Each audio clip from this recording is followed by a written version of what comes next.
peaceful, they're okay with it, even though they are literally 25 feet away from Kavanaugh's house right there.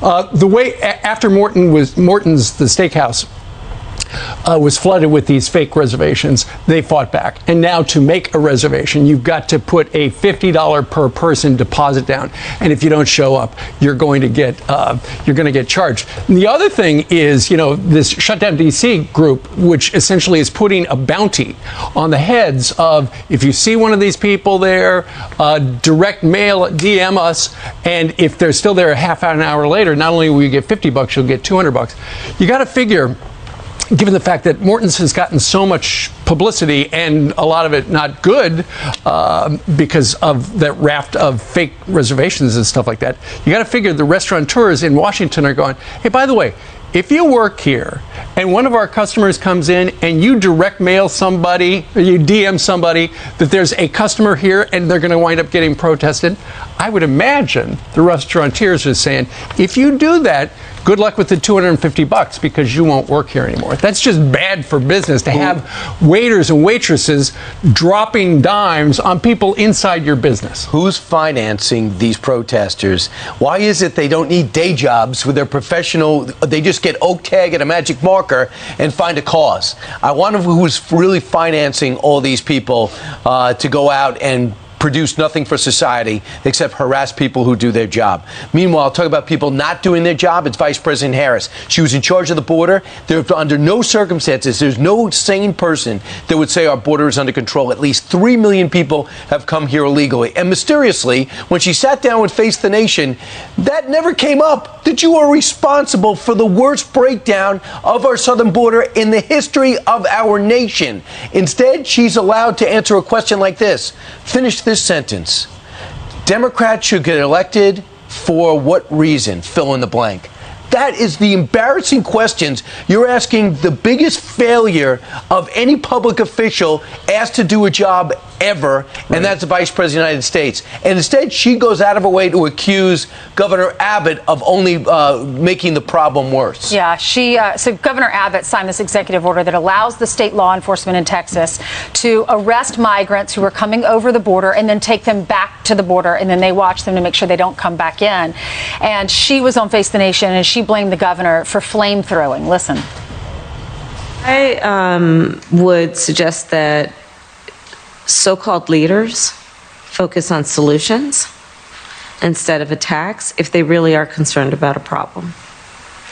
And that includes on the issue of immigration, so that we can have a humane and appropriate approach to this issue, including, of course, what we will continue to do in terms of prioritizing border security, but understanding we also need to create a pathway. And that's where I think everyone should be focused if they're actually concerned about solutions instead of flame throwing. Them all citizens. Right. That's the answer. Well, it's not surprising. I mean, her boss, the president, was blaming Republicans for the economy and inflation and all that stuff. So she's going to blame a Republican governor down in Texas for flame throwing. She said they inherited a broken system from Donald Trump. Lie. Her whole job regarding immigration is she's supposed to figure out the root causes of it. I've got news for the administration. Here's the root cause. If you let in a bunch of people, more people are going to come. And the root cause is this administration, much different than the last one, is saying, don't come. But at the same time, it's like, okay, if you come, we're going to let you in. And they're doing it as quickly as possible. Tell you what, one of the root causes is, you want to know why some of these migrants are coming in? It's because they want to bring drugs into our country. They're making a ton of money. And we've talked to numerous parents that say their child accidentally took a pill that they thought would help their pain, and it was laced with fentanyl that they bought on some social media site. 5,000 pounds of meth were seized in San Diego County. There were 4 men that were arrested. They came in from Tijuana, Mexico, and they were followed in this commercial truck. They were carrying 148 meth bundles. Right. The officers followed them into California and then watched them unload dozens of boxes of cardboard boxes into a Dodge van. And then that's when they checked it out. They tested positive for meth, and those 4 men were arrested. Right. And also there's fentanyl. Bill Malutian, our correspondent on the southern border, tweeted out a couple of pictures over the weekend of 2 significant fentanyl busts. 40,000 fentanyl pills were found in a car battery. and 10,000 pills were found inside body-shaping garments worn by a woman. That's the battery, and then the other. So a total of 50,000 pills. You know what the administration needs to do? What about the death penalty for fentanyl traffickers? Because we know, when you look at that battery right there, how many people is that battery full of fentanyl going to kill? So why aren't the the penalties for drug trafficking of a killer substance more substantial?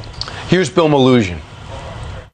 We hear DHS Secretary Mayorkas insisting that they have, quote, operational control of the border. We repeatedly hear the White House claim that the border is closed, which it's not. I can just tell you that's just not the reality of the situation down here on the ground. You rewind the clock back to last year when this border crisis really first kicked off in spring of 2021. Even the president himself was saying this is just a seasonal sort of thing. It happens every year. It'll slow down once those hot summer temperatures arrive. That wasn't the case back then. It's certainly not the case now. And Governor Abbott got the best news yet. It looks like President Obrador of Mexico endorses Beto O'Rourke because they don't like the governor cracking down on the border. Okay, good luck with that. That is the biggest boost.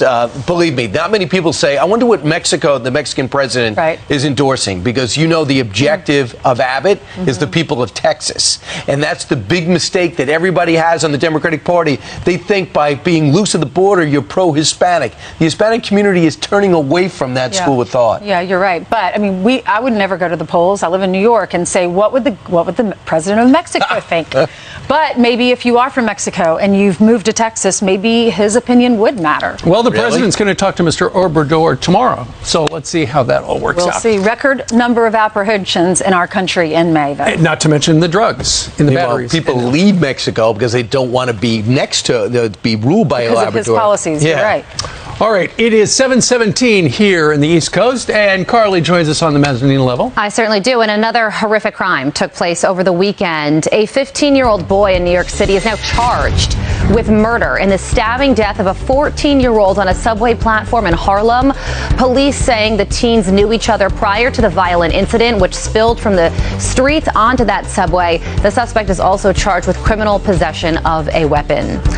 Take a look at this, a flight up in flames. The Spirit Airlines plane catching fire after landing in Atlanta. The fire was put out and thankfully nobody was hurt. Spirit Airlines says the fire started after one of the brakes on the landing gear overheated.